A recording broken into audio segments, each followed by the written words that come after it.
नमस्कार, मैं हूं मनीष कुमार और आप देख रहे हैं द फेडरल देश का पॉडकास्ट। भारतीय अर्थव्यवस्था के लिए आज बहुत ही अच्छी खबर आई है। दरअसल वित्त वर्ष 2025-26 के दूसरी तिमाही के लिए जो जीडीपी के आंकड़े आए हैं, वो सभी एस्टीमेट यानी सभी अनुमानों को पीछे छोड़ दिए हैं। जो दूसरी तिमाही का जीडीपी का आंकड़ा आया है वो 8.2% है और ये तब है जब जीएसटी कटौती जो की गई थी सितंबर महीने के तीसरे हफ्ते में, उसका पूरा फायदा इस आंकड़े में नजर नहीं आ रहा। लेकिन सरकार के लिए अच्छी खबर है। लेकिन इन तमाम बातों पर हम चर्चा करेंगे। हमारे साथ द फेडरल के बिजनेस एडिटर प्रसन्ना मोहंती जी जुड़ गए हैं और वो आपको विस्तार से बताएंगे इन आंकड़ों के बारे में और किस सेक्टर ने अच्छा परफॉर्म किया, किसने नकारात्मक प्रदर्शन किया। और इसी मुद्दे पर आज हम चर्चा करेंगे प्रसन्ना मोहंती जी से। सर, सबसे पहले आपका स्वागत है एक बार फिर से इस पॉडकास्ट में। और क्योंकि जब मैं आपको निमंत्रण दिया तो आप पूरे आंकड़ों को बहुत ही गहन तरीके से देख रहे थे, तो जो दूसरी तिमाही के जीडीपी के जो आंकड़े हैं, क्या आपको अनुमान था ये 8% को भी पार कर जाएगा? नहीं, बिल्कुल नहीं। जितने भी अर्थशास्त्री और इंडस्ट्री के एक्सपर्ट्स हैं, जो अखबारों में जिनके बयान हमने देखा है, वो 7.3% ही कह रहे थे। आरबीआई का अनुमान था 7% और सारे एक्सपर्ट्स कह रहे थे 7.3, और जबकि ये हुआ है 8.2। मतलब पिछले क्वार्टर में जो सरप्राइजिंग रिजल्ट था 6.5 से 7.8, ये और भी ज़्यादा उछाल है 6-7 पॉइंट्स से लेकर 8.2। तो ये सरप्राइजिंग है। और दो मुख्य कारण इसमें जो दिखता है वो ये है कि मैन्युफैक्चरिंग और सर्विसेज, इन दोनों में काफ़ी ग्रोथ हुआ है। मैन्युफैक्चरिंग में 9.1% और सर्विसेज में 9.2%। सो ये दो खास करके जो है ये आपका इस ग्रोथ के लिए जिम्मेदार है। एक और चीज़ मैं बताना चाहूँगा, ये जो गवर्नमेंट एक्सपेंडिचर है वो पिछले वो इस बार -2.7 में गया है पिछले क्वार्टर में। आप कह रहे हैं कि सरकार का जो खर्च है दूसरी तिमाही में घटा है, -2.7। बावजूद जो है हाँ, जीडीपी का आंकड़ा 8.2% है। आपको याद होगा प्रसन्ना जी कि जब पहले तिमाही के आंकड़े आए थे तो सरकार की तरफ से बड़ी बड़ी बातें कही गई थी, क्योंकि तब ये कहा जा रहा था कि टैरिफ वॉर के चलते, इन तमाम बातों के चलते अर्थव्यवस्था पर नकारात्मक असर पड़ेगा। तो उस समय सरकार काफ़ी अपबीट थी। लेकिन इस बार क्योंकि जुलाई और सितंबर के तिमाही का ये आंकड़े हैं, तब हम मानसून का भी असर देखते हैं। तब कहा जाता है कि अर्थव्यवस्था जो है उसकी ग्रोथ रेट थोड़ी थम सी जाती है, मैन्युफैक्चरिंग सब स्लो हो जाता है, एग्रीकल्चर जो है वो उतना अच्छा प्रदर्शन दूसरी तिमाही में नहीं करता। इसके बावजूद ये आंकड़े कैसे? बिल्कुल सरप्राइजिंग है। और एग्रीकल्चर तो बहुत ज़्यादा नहीं हुआ है, उसमें 3.5% है, जो 3.7 से कम है, तो जैसा होता है मानसून के समय में। और एक्सपोर्ट अगर आप देखें तो पहले 6.3 था, अब 5.6% है, तो गिरावट हुई है। अगस्त 27 से 50% टैरिफ लगी है, तो उसका असर तो दिख रहा है। तो हाँ, कुल मिला के सरप्राइजिंग है, खास करके मैन्युफैक्चरिंग की जो इतना बढ़िया रिजल्ट है। अगर आप मैन्युफैक्चरिंग की आपने बात की तो मैं एक और सवाल आपसे मैन्युफैक्चरिंग को लेकर पूछूं। आपको ध्यान होगा कि अगस्त महीने में 15 अगस्त को लाल किले की प्राचीर से प्रधानमंत्री ने कहा कि लोगों को जीएसटी कटौती का हम सरप्राइज बोनस देने जा रहे हैं। तो आपको ध्यान होगा कि मैन्युफैक्चरिंग कई कंपनियां जो थी उन्होंने थोड़ा प्रोडक्शन को वो चाहती थी कि जीएसटी रेट जो है वो किक इन हो जाए और उसके बाद वो प्रोडक्शन को बढ़ाएं। और उसके बाद हमने देखा कि कई गाड़ियों के सेल्स 15 अगस्त से लेके जब तक जीएसटी सितंबर 22 तक जो है उसके सेल्स घट गए थे। उसके बावजूद इस तरीके के आंकड़े आपको किस तरीके से इसको? हाँ, मुझे सरप्राइज होता है, वो एक फैक्टर है। दूसरी चीज़ मैं बताऊंगा आपको। देखिए, आपका मैन्युफैक्चरिंग जीवीए का ग्रोथ जो है वो तो बहुत हाई है, लेकिन मैन्युफैक्चरिंग आईआईपी इंडस्ट्रियल प्रोडक्शन जो है, मैन्युफैक्चरिंग प्रोडक्शन का, उसका आप देखिए ये फर्स्ट क्वार्टर में 3.4 था, सेकंड क्वार्टर में 4.7 था। और कोर आईआईपी जो हमारे इंफ्रास्ट्रक्चर 8 इंडस्ट्रीज़ हैं बिल्कुल। और जिस पे हम लगातार ज़्यादा खर्च कर रहे हैं 10 साल से, 11 साल से, उसका आप देखिए फर्स्ट क्वार्टर में 1.3 था, अब वो बढ़ के 4.4 ज़रूर हुआ है, लेकिन ये सब काफ़ी दिनों से, काफ़ी सालों से नीचे आते रहे हैं। तो ये बेस ही हमारा नीचे था, उसके ऊपर ये आंकड़े आ रहे हैं। आप ऐसा भी कह सकते हैं और आप ऐसे भी देख सकते हैं कि हमारा मैन्युफैक्चरिंग जो है, उसका जो ग्रोथ रेट है वो धीरे धीरे कम हो रहा है, बढ़ नहीं रहा है। ये क्वार्टरली 1-2 हफ्ते में थोड़ा बहुत चेंजेस उतना ज़्यादा मायने नहीं रखता है। आप देखिए कोर सेक्टर का जो ग्रोथ है 8 इंडस्ट्रीज़ का, वो 22 में 10.4% था, वो लगातार घटते हुए 4.5% पे आया और अभी आप ये देखिए 1.3 एंड 4.4, मतलब एवरेज लगा लें तो फर्स्ट हाफ का 3 पॉइंट समथिंग परसेंटेज आता है, 4.5 से कम है। उसी तरह से अगर आप मैन्युफैक्चरिंग आईआईपी देखेंगे तो वो भी 11.8% था 22 में, FY22 2021-22 में, वो घट के 4.1 पे आ गया था 25 में, और अब वो 3.4 एंड 4.7 है, तो लगभग ये 4 पॉइंट के आसपास है अभी।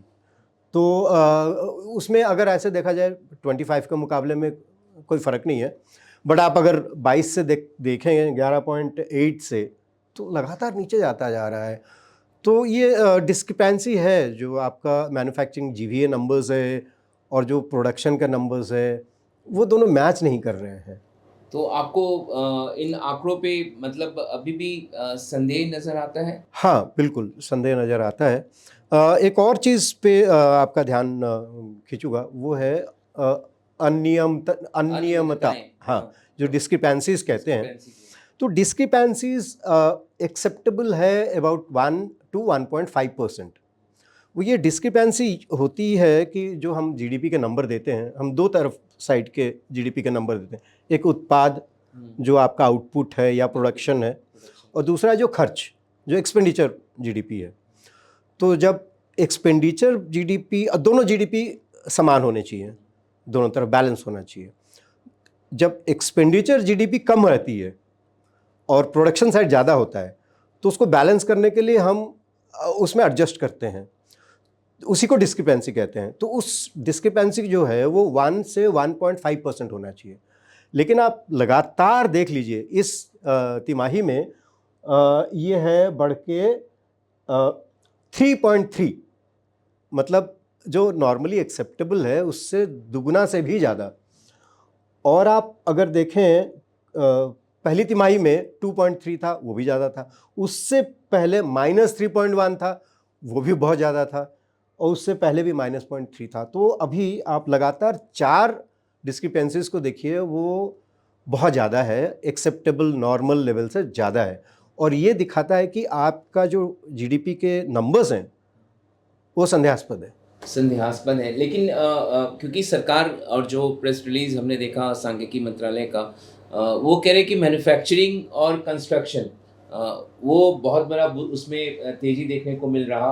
वो कह रहे हैं कि रियल एस्टेट से लेकर फाइनेंशियल प्रोफेशनल सर्विसेज जो है उसने बहुत ही अच्छा प्रदर्शन किया। आप कह रहे हैं कि मैन्युफैक्चरिंग धीरे धीरे डिप कर रहा, लेकिन इसको किस तरीके से जस्टिफाई करेंगे? क्योंकि सरकार तो कह रही है कि भाई ये तो आंकड़े हम सबके सामने हैं। इसको आप किस तरीके से कहेंगे? सरकार तो कहेगी कि भाई मैन्युफैक्चरिंग ग्रोथ शानदार देखने को मिल रहा है, कंस्ट्रक्शन इस देश में सब जगह देखने को मिल रहा है, रियल एस्टेट, लग्जरी, भले ही अफोर्डेबल हाउसिंग का डिमांड ना हो, लेकिन लग्जरी हाउसिंग और कमर्शियल हाउसिंग जो सेक्टर है, कमर्शियल रियल एस्टेट, वो लगातार फ्लरिश कर रहा है। देखिए सर्विसेज सेक्टर जो है और कंस्ट्रक्शन सेक्टर, ये दोनों बहुत अच्छे कर रहे हैं। मैन्युफैक्चरिंग नहीं कर रही थी, और तो सर्विसेज में और कंस्ट्रक्शंस में जो है वो हम लगातार उछाल देखते रहे हैं। अच्छा परफॉर्मेंस, ग्रोथ रेट बहुत हाई है। तो उसमें बहुत ज़्यादा हेर फेर नहीं है डेटा, तो ये इससे डेटा की क्रेडिबिलिटी बनी रहती है। बहुत ज़्यादा हेर फेर जब होती है तब आपको, या आपका जैसे मैन्युफैक्चरिंग जीवीए आपका बहुत बढ़ गया है, जबकि आपका प्रोडक्शन घटता जा रहा है। और अभी एक नेशनल डेली, बिजनेस डेली ने खबर छापी कि लगातार 4 तिमाही से सितंबर तिमाही तक 4 तिमाही तक प्राइवेट सेक्टर इंडिया का जो है, इन्होंने अपने जो प्रोजेक्ट्स और इन्वेस्टमेंट प्लान डिक्लेयर किया था उसको विड्रॉ कर लिया। और ये सितंबर वाला तिमाही, जिसका अभी जीडीपी की बात हम कर रहे हैं, दूसरी तिमाही का, उसमें ये जो ड्रॉप किए गए इन्वेस्टमेंट वो 14.3 लाख करोड़ तक चला गया, जो इससे पहले का जो हाई था वो मार्च तिमाही 19 का था, जिसमें 13 पॉइंट सम लाख करोड़ था, तो उससे भी बढ़ गया है। तो इसका मतलब ये है कि अगर कि जो वो सोच रहे थे कि डिमांड बढ़ेगी तो हमें ज़्यादा इन्वेस्टमेंट करेंगे, हम इन्वेस्ट इसीलिए करते हैं न्यू प्रोजेक्ट कि हम कैपेसिटी बढ़ाना चाहते हैं, वो चाहे गुड्स हो या सर्विसेज हो। उनको लग रहा है कि ऐसा नहीं होगा, तो तभी अब यही वजह हो सकती है। आपने प्रोजेक्ट अनाउंस कर लिया, आपने बैंक से पैसे ले लिए, अब आप कह रहे हैं कि आप लगाएंगे नहीं, विड्रॉ कर रहे हैं। इसका क्या मतलब होता है कि आपको लग रहा है कि ये जो डिमांड है इकोनॉमी में वो इतना नहीं है कि हम जो प्रोजेक्ट फिर वायबल नहीं है, प्रोजेक्ट वायबल नहीं है, तो फिर वो बैंक ही पैसे नहीं देगी, सैंक्शन नहीं होगा, प्रोजेक्ट ही नहीं सैंक्शन होगा, लोन नहीं मिलेगा। तो प्रोजेक्ट तो वायबल है, आपने डिक्लेयर कर दिया। और इन डिक्लेयर्ड इन्वेस्टमेंट्स का ट्रैक करती है फाइनेंस मिनिस्ट्री और आरबीआई, और उन लोग दिखाते हैं अपने रिपोर्ट सरकार में भी कई लोगों ने इस बात को लेकर चिंता जाहिर की है। हाल फिलहाल में आपने भी सुना होगा कि प्राइवेट सेक्टर की तरफ से अब बार बार वित्त मंत्री हों चाहे तमाम लोग जो है जो इंफ्रास्ट्रक्चर से जुड़े हुए मंत्रालय को डील करते हैं, वो प्राइवेट सेक्टर को अपील कर रहे हैं कि भाई आप निवेश बढ़ाइए। लेकिन प्राइवेट सेक्टर बनिस्बत की निवेश करने की जगह वो बैंकों में पैसा रखना आजकल अपना ज़्यादा मुनासिब इस बात को समझ रहे हैं।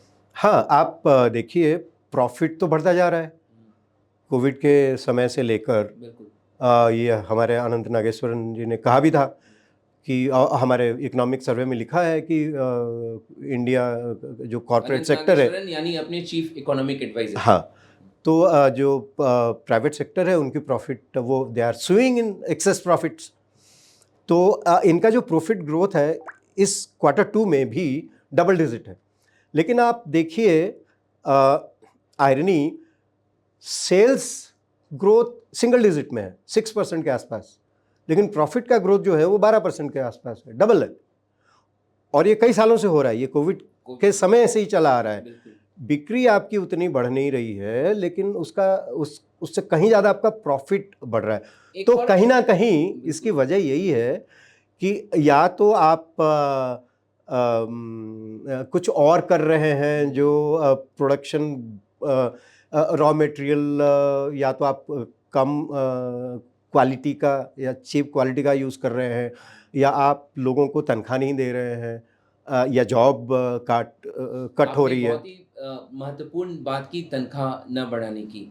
तो आपको ये लगातार बात कही जा रही है कि क्योंकि रोज़गार का भी सवाल है और तनख्वाह न बढ़ाने को लेकर कंपनियां जो है मुनाफा तो भारी भरकम बना रही हैं, लेकिन वित्त मंत्री की तरफ से चाहे अलग अलग विभाग के लोगों की तरफ से ये लगातार सरकार की तरफ से कहा जा रहा कि, और इवन चीफ इकोनॉमिक एडवाइज़र की तरफ से भी, कि लोगों को उनके वेतन में बढ़ोतरी नहीं हो रही है, और वेतन में बढ़ोतरी नहीं हो रही है तो वो उस तरीके से खर्च नहीं कर रहे, कंजम्पशन डिमांड नहीं बढ़ रही है। बिल्कुल। और उसके अंतोगत्वा ये हुआ कि सरकार को पहल करना पड़ा कि उसको जीएसटी कटौती जो है करनी पड़ेगी, लोगों के जेब में पैसे बचे और जिससे कि वो ज़्यादा से ज़्यादा खर्च कर सकें।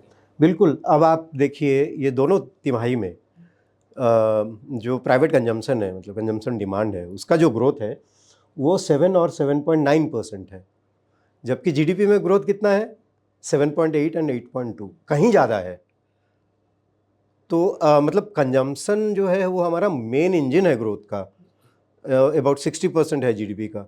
उसमें जो ग्रोथ है, जो मेन इंजन का ग्रोथ है, वो जीडीपी के ग्रोथ से ज़्यादा होना चाहिए, उल्टा है, तो उसके मतलब कम है। और ये जो प्राइवेट कंपनियां जो 14.3 लाख करोड़ के प्रोजेक्ट को अभी दूसरे तिमाही में ही छोड़ दिया, मना कर दिया कि हम नहीं करने वाले हैं, वो भी उसी तरफ इंडिकेट करता है।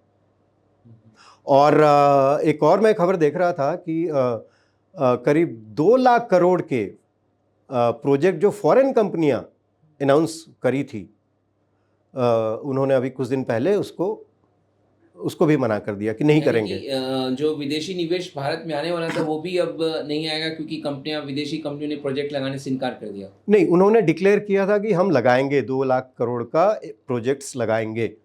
अब उन्होंने कहा कि हम नहीं लगाएंगे। तो ये सारा कुछ दिखाता है कि ये जो ग्रोथ के नंबर्स हमारे पास हैं और जो ज़मीनी हकीकत है, दोनों में मेल नहीं है। और आप ये भी देखिए कि जीडीपी के नंबर ओवर एस्टिमेटेड है। ये तो बहुत सालों से। बिल्कुल। एक एशियन पेंट्स के आपको ध्यान होगा कि जो प्रमुख हैं, पिछले साल एक महत्वपूर्ण उन्होंने अक्टूबर के महीने में बात कही थी कि उन्हें नहीं पता कि ये जीडीपी के डेटा कहाँ से आ रहे हैं, क्योंकि हमारे तो सेल्स उस लिहाज से तो बढ़ नहीं रहे हैं। बिल्कुल। उसको लेकर काफ़ी बवाल बिल्कुल देखने को मिला। बिल्कुल। तो जीडीपी के नंबर पे तो शुरू से ही, जब से ये 2015 में आया है, तब से ही उस पे डाउट है। और जो आनंद हमारे जो पहले चीफ इकोनॉमिक एडवाइज़र थे, अरविंद सुब्रमण्यम, इसी गवर्नमेंट के, मतलब एनडीए के, तो उन्होंने तो एक पेपर ही लिखा था कैलकुलेट करके 17 फास्ट हाई फ्रीक्वेंसी इंडिकेटर को दिखा से कंपेयर करके कि हमारा 2.5 से 3.7 परसेंटेज पॉइंट पर ईयर, वो 2012 से 2017 के बीच का उन्होंने किया था कैलकुलेशन, कि जीडीपी ग्रोथ ओवर एस्टिमेटेड है। तो ये तो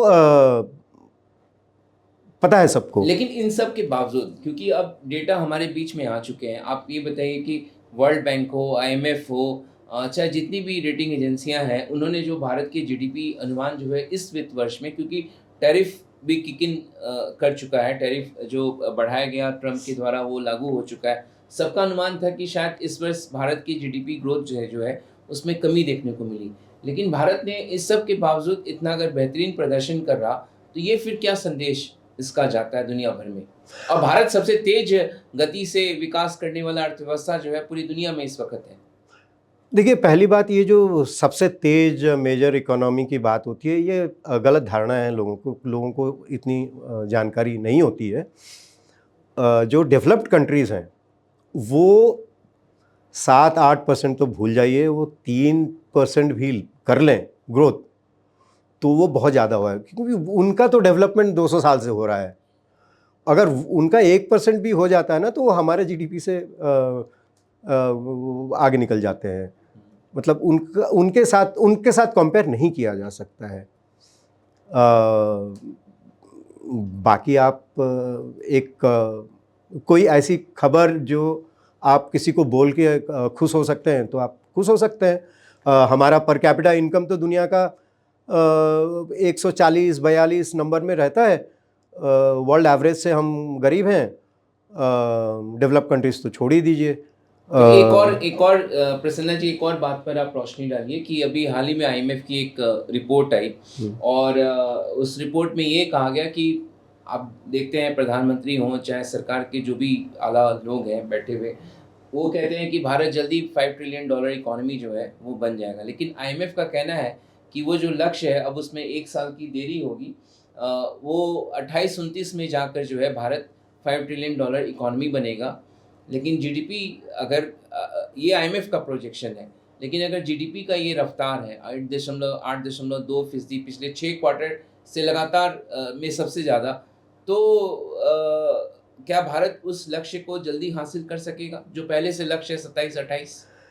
देखिए, जीडीपी ग्रोथ हो रही है तो वो 4 मिलियन हो, 5 मिलियन हो, 6 मिलियन हो, वो ऑटोमेटिकली होता जाएगा। वो उस पे ज़्यादा ये जैसे, हाँ, ट्रिलियन, जैसे हम बैंक में पैसा जमा करते हैं, उसको इंटरेस्ट मिलता है, कंपाउंडिंग होती रहती है, वो एक नेचुरल ग्रोथ प्रोसेस में वो चलता रहता है। उसको लेकर बहुत ज़्यादा परेशान होने की ज़रूरत नहीं है। और वो कोई माइलस्टोन, जब आपके लोग इतने गरीब हों कि 80 करोड़ को अनाज देना पड़ा, मुफ्त में पड़े, और प्लस हर इलेक्शन में आप महिलाओं को पहले 1,500, 2,000, 2,500 देते थे, अब सीधा 10,000 ही दे दिया, तो वहाँ इस बात के क्या मायने हैं? आप फोर्थ लार्जेस्ट है या फास्टेस्ट ग्रोइंग है, बेमाने हैं ये सब।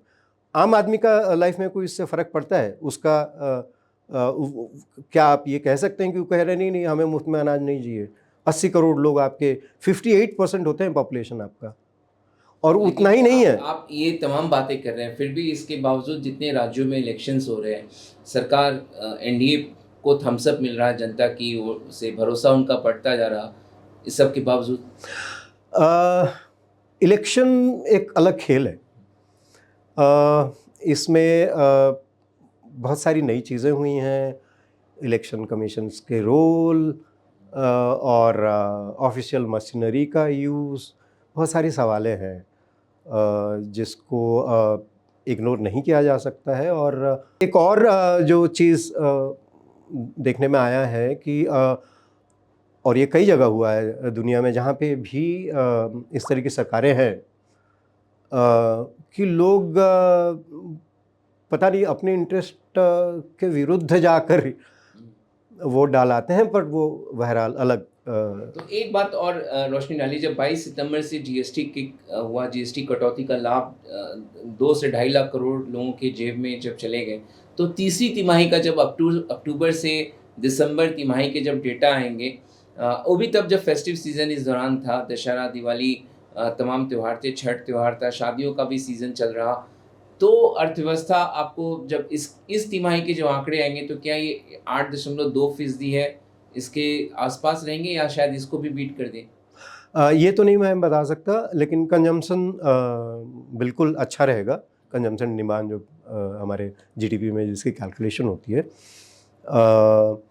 और एक और चीज़ है जो मुझे ऐसा लगता है कि सरकार को बिल्कुल ये बात पता थी कि हमारा कंजम्पशन काफ़ी नीचे जा रहा है, और इसलिए ये जीएसटी की कटौती करी गई कि ताकि उसको थोड़ा संभाला जा सके।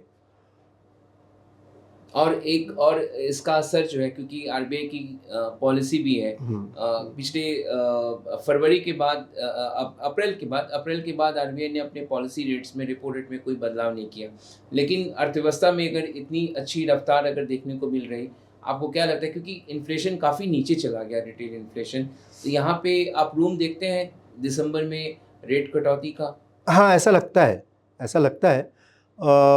एक और भी वजह है कि बैंक क्रेडिट का जो आउटफ्लो है वो 2 साल से नीचे जा रहा है, और इस तिमाही या उससे पहले वाले तिमाही, इस साल का जो फर्स्ट हाफ है उसमें भी काफ़ी डाउन गया है। 20% था करीब FY24 में, 25 में वो करीब 10% आधा रह गया था, अब वो उसका भी आधा हो गया है। तो हाँ, बिल्कुल आरबीआई यही करेगी कि और ज़्यादा पैसा सिस्टम में आए, ताकि रेट अगर कम हो तो फिर वो लोग ज़्यादा लें। बट जैसे कि आपने देखा है, इंडस्ट्री तो ले नहीं रही है, इंडस्ट्री तो बल्कि अपना इन्वेस्टमेंट तो से हाथ खींच रही है, अनाउंस करने के बाद वापस ले रही, कह रही कि हम नहीं करेंगे। तो ये पर्सनल लोन ही बहुत रोबस्ट रहा है 4-5 सालों से, बल्कि कोविड के समय से वही बैंक क्रेडिट को आगे बढ़ा रहा है। लेकिन ये तो 20 से 10, 10 से 5 कंटिन्यूसली ऐसा फॉल हो रहा है। इन्फ्लेशन लो है, सही बात है, तो ये मुमकिन है, मुमकिन नहीं, मैं कहूँगा कि बिल्कुल सभी एक्सपेक्ट यही कर रहे हैं। आरबीआई गवर्नर ने भी ये इंडिकेशन दिया है कम होगा। लेकिन दूसरी सवाल जो है, वो दूसरी बात जो आपको परेशान करती है, वो रुपये का वैल्यू 90 पे हम हैं, और लगता है कि ये अंदेशा कहा जा रहा है कि शायद 90 को हम पार कर जाएं अगले 1 हफ्ते से या 10 दिनों के भीतर कभी भी। तो इसके बहुत सारे बुरे असर होता है। बिल्कुल। तो हमारे उसके दर्शकों को बता दें उसके बुरे असर, क्योंकि भारत सबसे ज़्यादा कच्चा तेल आयात करता है, अपने 80% खपत का, तो कच्चा तेल जो हम विदेशों से इंपोर्ट करते हैं वो हमारे लिए महंगा हो जाएगा, सोना इंपोर्ट करना महंगा हो जाएगा, इलेक्ट्रॉनिक्स आइटम जो गैजेट्स हम इस्तेमाल करते हैं, हम सब जो मोबाइल कंपोनेंट्स वो महंगे हो जाएंगे, ऑटोमोबाइल के कंपोनेंट्स महंगे हो जाएंगे, और दूसरी सबसे बड़ी बात जो माता पिता अभिभावक अपने बच्चों को विदेश में पढ़ाई करने के लिए भेजते हैं, उनको अब डॉलर खरीदने के लिए ज़्यादा रुपए खर्च करने पड़ेंगे। एक सवाल मैं पूछूंगा। बिल्कुल। अभी स्टॉक मार्केट में बहुत उछाल आया है, ये जीडीपी नंबर आना तो मार्केट बंद होने के बाद आई है, और कल और परसों तो बंद है मार्केट। मंडे को जब खुलेगा, अभी नियरली ऑल टाइम हाई पे है, लगभग 86,000 बीएससी में। और तो क्या असर होगा ये तिमाही के नंबर मंडे स्टॉक मार्केट पे? बिल्कुल। मैंने देखा इसी हफ्ते मार्केट में एक दिन अचानक बहुत बड़ी गिरावट देखने को मिली थी। हालांकि ये कहा जा रहा है कि जो फॉरेन पोर्टफोलियो इन्वेस्टर्स हैं वो लगातार उनका झुकाव भारत की तरफ हाल के अक्टूबर महीने से उन्होंने इस इन्वेस्टमेंट अपना बढ़ाया, लेकिन अभी इंतज़ार है अमेरिकी फेड रिज़र्व क्या फ़ैसला लेता है। लेकिन क्योंकि जीडीपी के जो ये डेटा आए हैं, बाज़ार इसको वेलकम करेगा, मार्केट इसको वेलकम करेगा, और निश्चित तौर पर क्योंकि मोमेंटम पिछले 3-4 दिनों से बना हुआ है, और नवंबर महीना ख़त्म होने को जब पहले दिन हम जब ट्रेडिंग में जाएंगे तो वो दिसंबर का महीना होगा। हालांकि दिसंबर के महीने में ये भी आप जानते हैं कि जो इन्वेस्टर्स हैं, ये छुट्टियों का सीज़न शुरू हो जाता है, Christmas holiday, new year holiday, लोग इन्वेस्टर्स जो हैं छुट्टियों पे चले जाते हैं। लेकिन पिछले कुछ सालों में ये चलन जो है ये वो ख़त्म हुआ है। लोग कहते थे कि पहले इन्वेस्टर्स छुट्टी मनाने चले जाते हैं, लेकिन लगता है इन्वेस्टर्स जो है 365 दिन जो है वो मार्केट में बने रहते हैं, क्योंकि उनको अगर 2 दिन अगर मार्केट बंद भी है तो अचानक ट्रम्प कुछ ऐलान न कर दे, फिर या चीन और अमेरिका के बीच कुछ टैरिफ पे पंगा न हो जाए, या फिर यूक्रेन और रूस के बीच बड़ा कुछ ना हो जाए, तो इन्वेस्टर्स हर समय सजग होते हैं। लेकिन भारतीय निवेशक ज़रूर इस बात से खुश होंगे कि जीडीपी के डेटा, वो तो डेटा को देखते हैं, वो तो सरकार के डेटा पे भरोसा करते हैं। तो मुझे लगता है कि अगले हफ्ते बाज़ार में, और क्योंकि आरबीआई की पॉलिसी भी एक्सपेक्टेड है, तो शायद बाज़ार में एक अच्छी तेज़ी जो है देखने को मिल सकती है। और मेरा एक सवाल और था जो मेरा रह गया था, अगर जीडीपी के डेटा अगर हैं इतने बेहतर, तो क्योंकि हम सब बात कर रहे हैं रोज़गार को लेकर, एम्प्लॉयमेंट को लेकर, तब तो रोज़गार के भी अवसर बढ़ने चाहिए और बढ़े होंगे इस डेटा का मतलब? कहीं से ऐसा दिख नहीं रहा है। एक बड़ी चीज़ ये है, आप देखिए, अगर आप ऑर्गेनाइज्ड इंडस्ट्री मैन्युफैक्चरिंग को देखें, जो एएसआई का जो एनुअल रिपोर्ट आता है, उसमें आप देखेंगे कि कॉन्ट्रैक्ट जॉब बढ़ के 42% हो गया है, 27 ईयर हाई। अगर आप देखेंगे जो अनइनकॉर्पोरेटेड सेक्टर के जो सर्वे होता है, एएसयूज़ जिसको हम कहते हैं, आप उसमें देखेंगे जो हायर्ड वर्कर होते हैं, एक तो परमानेंट वर्कर होते हैं और दूसरे जो हायर्ड कॉन्ट्रैक्ट पे और टेम्परेरीली जो हायर्ड होते हैं, उनका नंबर लगभग 88% था टोटल वर्कफोर्स का ऑन इनकॉर्पोरेटेड सेक्टर में। वो बढ़ के 92 से ज़्यादा हो गया है। और आपने सुना था, अनंत नागेश्वरन जी ने कहा था कि क्रिपिंग इन्फॉर्मलाइजेशन हो रहा है। मतलब ये जो बड़ी बड़ी कंपनियां हैं, जो लिस्टेड कंपनीज हैं, इसका मतलब ये हो कि वो कॉन्ट्रैक्ट पे ज़्यादा लोग रख रहे हैं। तो ये सारे जो इंडिकेशंस हैं, कॉन्ट्रैक्ट लोगों का नंबर बढ़ना, और आप ईएलएफएस का रिपोर्ट में देखेंगे कि जिनको सोशल सिक्योरिटी मिलती है वो सिर्फ और सिर्फ 10% है हमारे टोटल वर्कफोर्स का, और ये घटता जा रहा है। अभी तो 10% पे आया है, ये घटता जा रहा है। तो जीडीपी बढ़ रही है, कॉर्पोरेट सेक्टर के प्रॉफिट तो हिस्टोरिक हाई है, बिल्कुल, वो सब ठीक है, लेकिन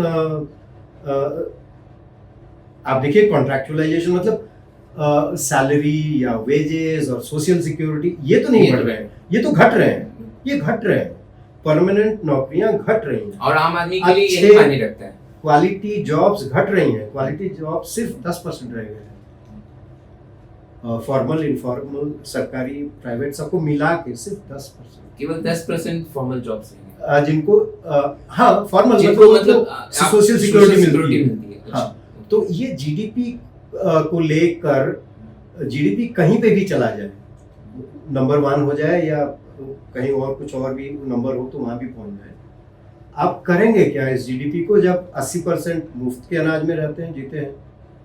और आप दुनिया के सबसे गरीब लोगों में गिने जाते हैं। आपका नंबर 140 145 में आता है। क्या करेंगे इस जीडीपी को लेके? नंबर ही तो है। आपकी जिंदगी, मेरी जिंदगी, आम आदमी की जिंदगी में जब तक सुधार नहीं होगी तो ये जीडीपी का डेटा, तो जीडीपी के डेटा को बहुत ज्यादा कोई मायने नहीं रखता है।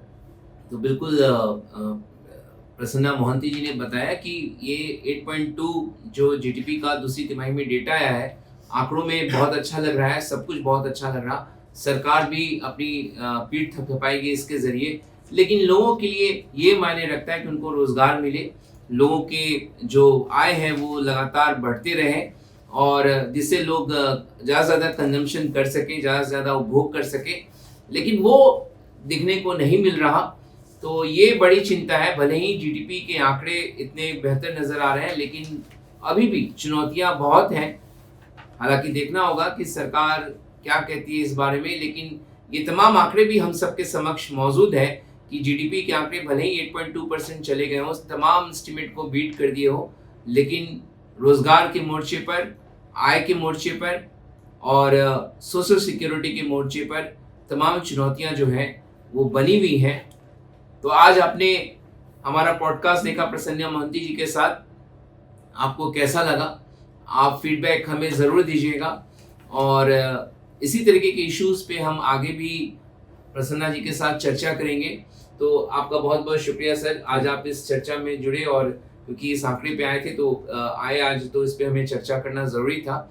और द फेडरल देश यूट्यूब चैनल अभी तक आपने सब्सक्राइब नहीं किया है तो हमारे यूट्यूब चैनल को ज़रूर सब्सक्राइब करें, हमारे वीडियोस को लाइक करें, शेयर करें। कोई सुझाव आपके पास है तो हमें सुझाव भी भेजें। जो विषय आपको लगता है कि हमें इस पर चर्चा करनी चाहिए, उस पर हम चर्चा भी करेंगे। आज ये वीडियो देखने के लिए आपका बहुत बहुत शुक्रिया, धन्यवाद।